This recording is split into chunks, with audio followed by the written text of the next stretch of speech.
It's the Eagle Community Television Forum with your host, Gary Shorman. Hi, and welcome to the Forum here on Eagle Television. It's great to have you watching along. Our guest today plays a big role for us in Topeka. His name's Ken Rahjes, and Ken represents the 110th District, which is Ellis County, Rooks County, and Norton, Phillips, and a small part of Graham. How'd those lucky people in Graham get you? Well, the judge decided. The judge decided that's how it works. Well, Ken, we're over halfway through the legislative session. It's always good to get an update from your perspective on what you see, and not only in Topeka, but then some of the things that come down from Washington come through Topeka just as well. So it's good to have you here on our program today. First off, how would you sum up the year so far? Because you have a brand new Democratic governor, Republican House and Senate. How does it gone so far? Well, somebody asked me that, and I would say probably give it an I for incomplete because we're not quite done yet. I would say typically if you go back in history, a typical first year of a new governor and a new start to a legislature. The last administration did two-year budgets, biennial budgets. Now we're back to annual budgets, so that took some getting used to. Also, nearly 80, if not 90% of the legislature has always dealt with a Republican governor. So there were some changes there as well. But I think overall, a lot of folks are pleased because maybe a lot didn't get done. And there'll be a lot more coming next year. But I think overall, I think both sides honestly have had some wins. You know, when I look at it, you see maybe less consternation and confusion and maybe even infighting between certain parties. It seems like maybe some things have gone maybe a little smoother this year. Is that because of a new governor and new people in both the House and Senate? I think we have new leadership in some of the places in the House. Of course, the same speaker, Ron Reichman, but we do have other leadership spots that are new, so there's some getting used to there. In the Senate side, I mean, they've been there now for a few years, finishing out another couple of years. So I think it's some of that getting used to some of those dynamics, but also a new governor. As even though she served in the Senate, Laura Kelly, for a number of years now, it's a little different when you go from an office of a senator up to that big corner office on the second floor, because it is different. So I think there's some getting used to, and I think part of it is maybe not everybody is so entrenched that we want to play gotcha every day. So did you feel the same way then, that maybe there was a little less of a angst in the whole State House? I think so. I think what you saw when November happened, knowing there was going to be a new governor for a new party, so we all kind of prepared for that. And I think we were all looking for a fresh start, not only with those in the Capitol, but also some other state office holders. I mean, just kind of that fresh start. There's always opportunity because in the end, Gary, I mean, we all want Kansas to be a great place. I always like to say we have different maps maybe to get there, but we truly do have the best interest. As long as we keep that in mind and keep those constituents, whether they be from a House district, a state Senate district, or a state as a whole, that we'll be okay. There may be some bumps along the road. One of the things I think when voters put Laura Kelly as the governor, education was one of the key things, of finding a way to not only better fund, but maybe have less back and forth, and let's get it done. Let's get something done. You're part of that whole budgeting process. How'd we do in that area? Well, there was a whole lot of discussion leading up to what was going to happen. Of course, at the end of last session, Supreme Court said you have till the spring to get a new plan in place. The plan that we passed last year was deemed unconstitutional. So there was a lot of work, a lot of discussion, a lot of different, in a sense, we tried to recreate the wheel. Some said, no, wait a minute, we don't need to recreate the wheel. We just need to maybe change some of the direction we were doing. And so the House and Senate each had their own plans. The House plan did not come with any dollar amount. It was some policy things. The Senate came back and said, well, we did the policy things last year. We have a dollar amount. And so then they passed it, came over to the House. The House did have a version, but it was very late in the session, some things they wanted to see done. And it had to do with specific money in certain areas, which would probably be fine, but it was simply too late in the session to try to get that done. So the version we had to move forward was the Senate version. Again, giving more money, to the schools in some different forms. There's some things I liked about it, some things I didn't like about it. But ultimately, in the end, you have to make choices, Gary, and I chose to support K through 12 education. We have to. Now, that being said, I sent an email to all my superintendents and said, this is it. This is it. We've given now well over $1 billion. Over 62 to 65% of our budget, give or take some numbers, is now going to education, only K-12, but also higher ed. And there's really no appetite for anybody to raise taxes. And so we've got to say, okay, most schools are okay with what we have. These ones that continually sue the state are, where's the breaking point? And where, regardless of party, where is that breaking point of saying, okay, too much for that? Because we have so many other needs. We have so many other needs, from transportation to mental health to our special, our IDD community, the disabled, and so on. So, the thing is, we have to have our priorities. And so if our priorities this year was K-12, then we've got that. And again, that was a bipartisan effort. And some people, however, in our part of the world voted against it. So it wasn't a perfect bill. It wasn't a perfect plan.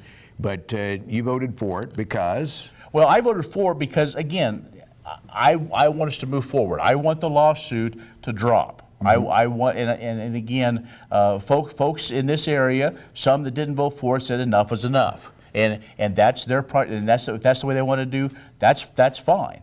There are other things that maybe I'm opposed to because of maybe some of those same factors. But when you have to make choices, that's the tough part in your job. It is. You do have to vote yes or no. It's not maybe. But we try to. If we can vote president, we'd like to.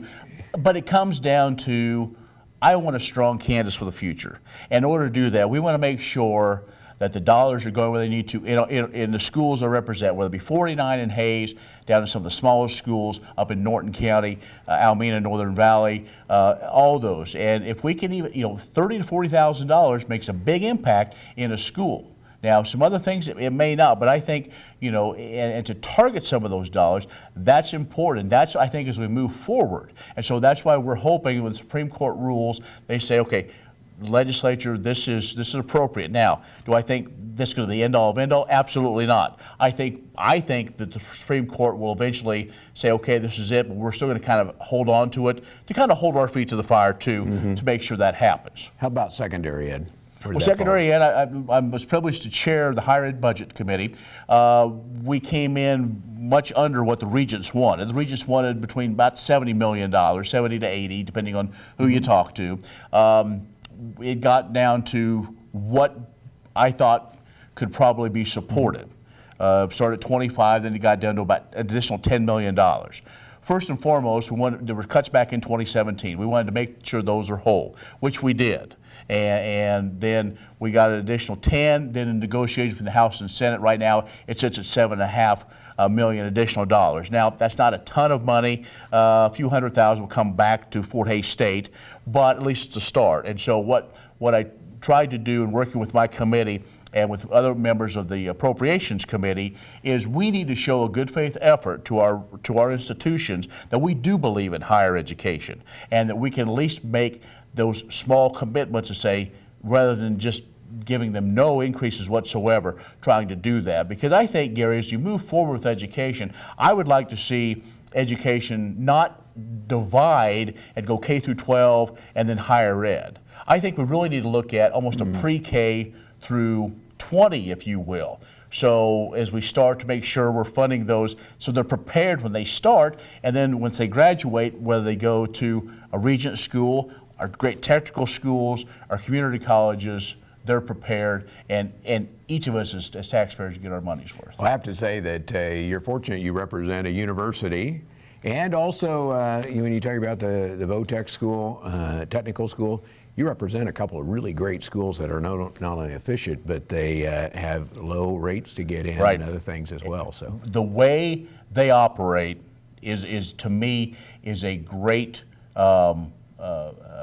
template, if you will, for other institutions. As I've traveled around, I will continue to travel around to other institutions, and we talk about some of the things that are being done out here.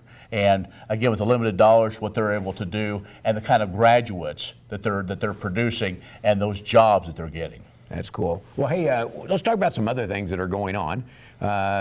What about Medicare expansion? That's another issue that I know Governor Kelly was looking to say we got to figure out a way to do that because the federal government reimburses for that. Where did that end up? Well, where we are right now as we speak, and we're not done, are we? Right, we're not done. Got a few more days, and so where we left it was the House did pass Medicaid expansion, and then it went over to the Senate. The last day before our first adjournment, Senator Hensley from Topeka had a motion that would bring it up on the next day. Well, the next day will be May 1st when we come back, and if they have the votes, they need 24 votes to get it above the line, in a sense, as we say. So pull it out of committee, get it, and then from there it would, when it say above the line, that means it would go for a vote. Then they would schedule it then like the next day. They would have all the debate and discussion and then vote. And it would have to take 27 senators to vote in the affirmative.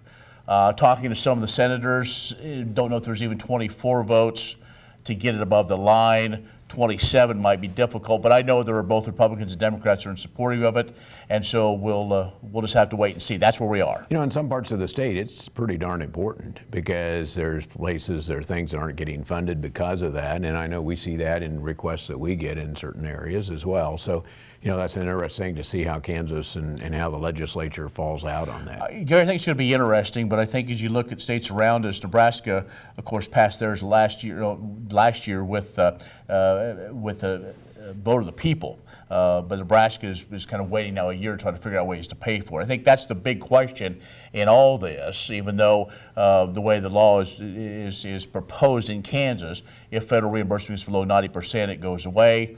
But a lot of us have questions, okay, if that does, will it really, or will we drop that program? And really looking at the impact it's truly having on our critical access hospitals. Since KU Hayes, it would do really good things, but some of our other ones would it cause more pain than gain? We don't know, and so that's where, as we continue to work through it, we'll see. But and if it doesn't happen this year, I'm sure it'll get brought up again next year. Well, let's talk about the revenue side. You mentioned that you got to pay for everything here. Right. How's Kansas shaped up this year on the revenue side? I know their dollars are coming in, right, and it's increased and it's looking better. Is that going to continue? Does that help with some of the challenges you have? Well, it makes it just, if you can say, a little bit easier. Troy Waymaster from Bunker Hill is the chair of appropriations, as he has been the last couple of years, doing it again. And so with the tax increase that was voted on a couple of years ago, revenues are up.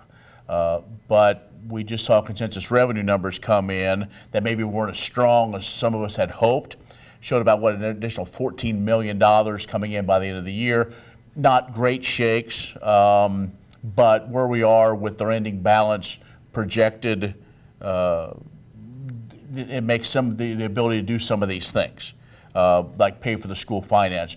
One of the things we did early is we made a payment into KPERS, into the retirement system, early on that needed to be done. So instead of kicking the can down the road, not making those payments, many of us worked hard to just make sure that happened. So that's one of the things that happened with some of the dollars.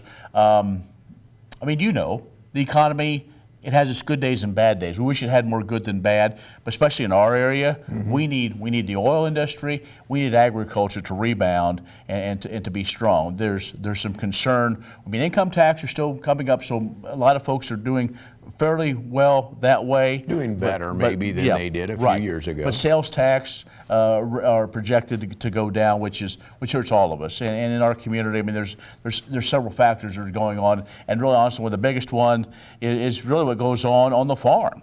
You know, those folks, they come in, there's a lot of them, and come to a regional hub like Hayes, and maybe not buying new cars or pickups or some of the things they had, and so that's going to be one of the keys. And if we can get, you know, Big Mo of the federal economy going, you know, we watch the markets, and boy, every day it's kind of a different story. Yeah. Well, I'll tell you what, we're going to take a break. We want to come back, talk a little bit about a couple of other things. Farm Bureau getting into health insurance business. Talk a little bit about that. Also, probably talk about, you know, roads and those things that are important to people in our area. So Ken Rahjes is our guest here at Eagle and our Eagle ECTV Forum. We'll be back after this break from Hayes Med. Hayes Med is your first and best choice for healthcare. They're the only facility providing tertiary level services in this region. With more than 70 physicians and 26 specialties ranging from heart, orthopedic, spine care, cancer, obstetrics and gynecology, wound care, rehabilitation and surgery, including the Da Vinci robotic surgery, Hayes Med is your comprehensive health provider for people throughout Western Kansas. Hayes Med, helping people be healthy. Eagle Communications is your ultimate business partner. We provide business class phone with customizable features and fast, reliable internet. Your knowledgeable team at Technology Solutions has a broad base of IT services to meet your needs. Let the experts at Marketing Solutions get your message to the right people on the best platforms. The only piece missing is your business. Call Eagle Communications today at 877-61-EAGLE. Hi everyone, this is Gerard Welbrock inviting you to join us for Tiger Talk. We record it over the noon hours, Mondays at Old Chicago, north of the interstate in Hayes, and play back at 6 o'clock Monday nights on Tiger Radio Mix 103. You can also catch it on Eagle TV's channel 14 and 614, Tuesday and Wednesdays at 10 a.m. and 7 p.m., and always on HayesPost.com. So join us for Tiger Talk over the noon hour, Mondays at Old Chicago. Welcome back to the Forum on Eagle TV. Ken Rahjes is our guest here. And Ken, we've been talking about some of the things that really are important with education, talking about those things that take place with Medicare expansion, but there's a whole list of things that you deal with on your committees that I know people out here are interested in that are part of that. One of the headlines the last few weeks has been the Farm Bureau getting into health insurance. Explain that for the person out there watching, what exactly that means. Sure. Well, and I appreciate it. Senate Bill 20, no, it's not Senate Bill 22. I can't remember the number. Yeah, whatever the bill bill is. Starting is. in the We Senate. know which one it is. Started in the Senate. Well, it passed, and then the governor just didn't sign, just let it go into effect. Well, Kansas Farm Bureau, from their membership, folks, especially a lot of young producers, young farmers and ranch families, weren't qualifying for insurance, couldn't afford the insurance even on exchange or just through the regular meat. And so they worked on this situation. In order, you have to do some technical things in a statute to allow them to offer a health plan. What is health insurance? Even though a lot of people, I think, like to say that it was. It's maybe a little bit like it. So but it's not an apples to apples? It's not really an apples to apples thing. There was a lot of speculation about what is and isn't in the plan. The way I understand it is, as a legislature to pass it, now Farm Bureau goes out and requests proposals for whatever plan that is. If it's going to be something similar to, say, a Blue Cross, which we're all familiar with, don't know. I mean, there's a lot of speculation. Okay, if you have pre-existing condition, if you have something, would you qualify? Would you not? There's a lot of misinformation, a lot of angst as far as, are they going to cherry pick only certain ones? I don't think Farm Bureau is really going to be the biggest taker of all the healthy Kansans all of a sudden going to be on this, because it's not going to be exactly what those of us that have Blue Cross have. I wouldn't jump. I don't think I would qualify. Just for various reasons. But as far as what I understand it is, if the plan comes out, if you have it, and everybody's going to be rated differently. So there's some different things to it. And that'll happen over the next few months. That'll become, or is that I think it's going to be a couple of years. As far as something's to be available right away. I mean, I think since the governor did, as you said, didn't sign it but didn't veto it, kind of let it happen. I think you'll see more groups wanting to do this. Because what happened, Gary, was this and other associations that wanted to offer plans similar or a little bit different, it kind of all the works got gummed up. And all of a sudden it became the big ag lobby group versus big insurance, and it really, there was confusion on both ends. Because, Blue Cross has been great for the state of Kansas. And other folks have been very good for the state of Kansas. And so this is something I think the Farm Bureau is going to offer. They may come back and it may be something that is completely unaffordable. I honestly don't know. There's some concerns. Are they not going to do maternity? I don't know, because that plan is that'll lay out over the next few months. So I think we'll know. Honestly, I think we'll know in a year or two. You know, there's no magic formula for that. You know, you have expenses and things are expensive. Right. And so if you're in healthcare, so how do you deal with that? So it'd be interesting to see how that all plays out. It What about will. roads and bridges? Are we going to get new roads and everybody gets a new asphalt driveway? How does that work? I wish. Well, one Do of we the protect some of that for that infrastructure that I think in rural areas we depend on it more than they do in the bigger community? We have a lot of those conversations, and one of the things I did last year was of the group this summer that met in the off session. They went all over the state. One of the things I made sure happened is we had representation from all the KDOT districts. They wanted to do it by congressional district, and I said, whoa. You could have Manhattan and Emporia represent the first district, nobody in the West. So we made sure that we had folks in western Kansas that serve and have the true needs there. And so what the legislature has been trying to do is hold back $100, $200, maybe $300 million if possible. Now, with this consensus revenue numbers that came in, does that give us a little more? Well, we don't have a few extra $100 million. But I think one of the things that we've done is we've given the secretary more flexibility in trying to get some things done. We're working very hard to not sweep the quote-unquote bank of KDOT, you know, that extra sales tax revenue that comes in. And another thing is we're working with our counties, bringing back a cost share with the counties for some of those county roads, especially the bridges. Yeah. That's the one thing that's kind of been lost, Gary, is we have a lot of bridges that need repair. So I think what you're going to find too is the projects that are left over from T-Works, get those done, then go on to new ones. But you're exactly right. That's the case I make all the time.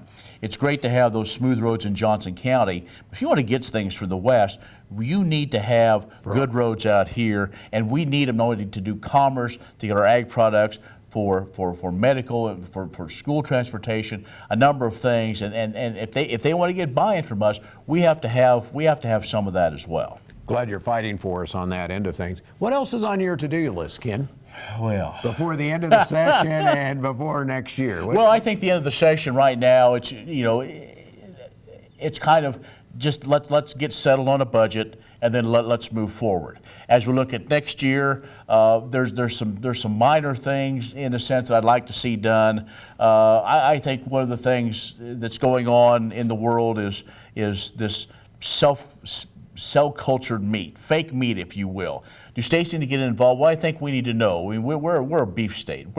We raise a lot of beef in this state. We don't raise any fake meat. No, do we? no, okay. not yet. We better, but to make sure it's clarified that that we know. So you know what the you're difference. buying when you're at the store. Absolutely. And doing that in retail. What else? Another thing we're looking at is there a way, in light of what was going on in Plainville, are there some things working with the Attorney General and Insurance Department to help producers be made whole if a situation like that happens again? And you're talking about a sale barn. The sale barn, right. And they had checks that they had either cash taken, whatever. Right. We don't know the whole a lot story. Of that may be a completely federal issue, but we're trying to see if there's some state things we can do. The producers didn't get their money. Right, and they're working right, and in the bankruptcy, there's a number of different factors. So, those are a couple things. Obviously, higher education is one thing I'll really be focusing on. The other thing we're working on, and hopefully we get it approved, is we'd like to do a couple of special meetings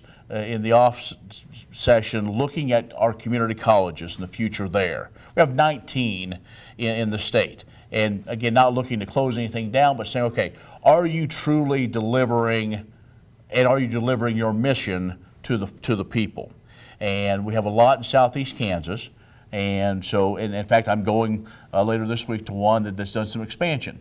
But really looking at that, because we focus an awful lot on our regions, but our community colleges and technical schools create a lot of graduates that can start out in a pretty good wage. Mm-hmm. And so those are some of the things we're going to be looking at and then report back next year.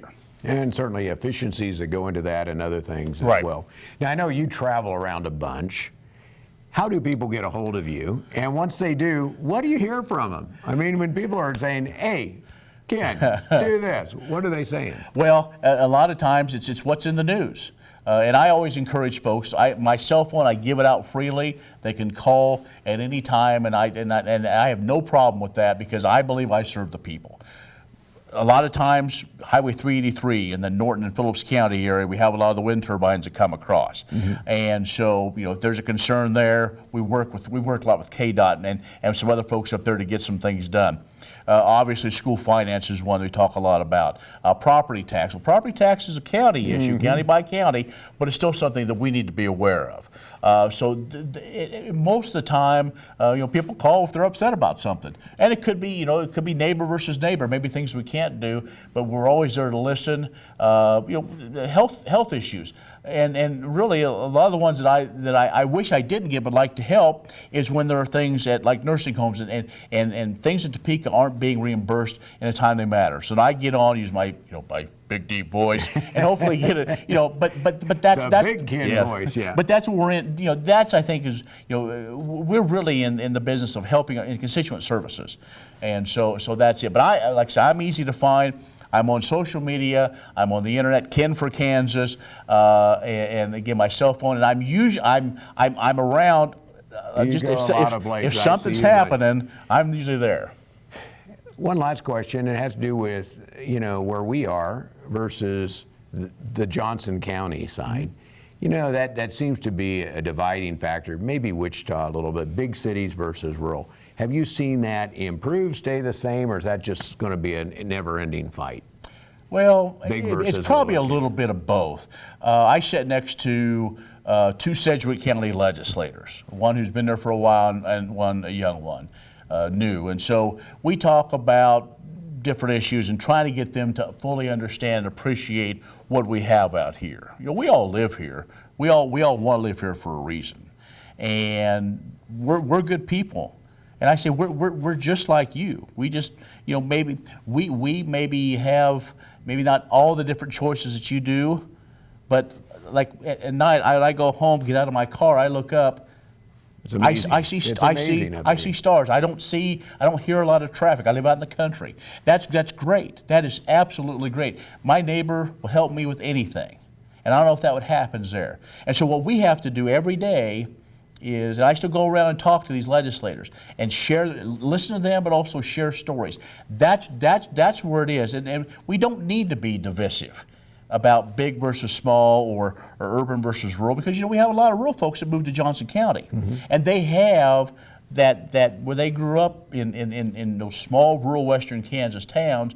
So we just need to make sure that, again, like I said earlier, it's all really one Kansas. We just may have a different roadmap to get there, but we have a lot more in common than we don't. Well, Ken, keep fighting for us there. Ken for Kansas, if you go online, right? That's it, KenForKansas.com. Ken for Kansas right there. Ken, thanks for being with us today. Appreciate it always. Ken Rahjes is the representative for the 110th District, which includes Ellis County and areas to the north and west of here. Ken, thanks for being here. Thanks for watching the Forum here on Eagle Television. Forum's brought to you by Hayes Med and by Eagle Communication. Our community connected.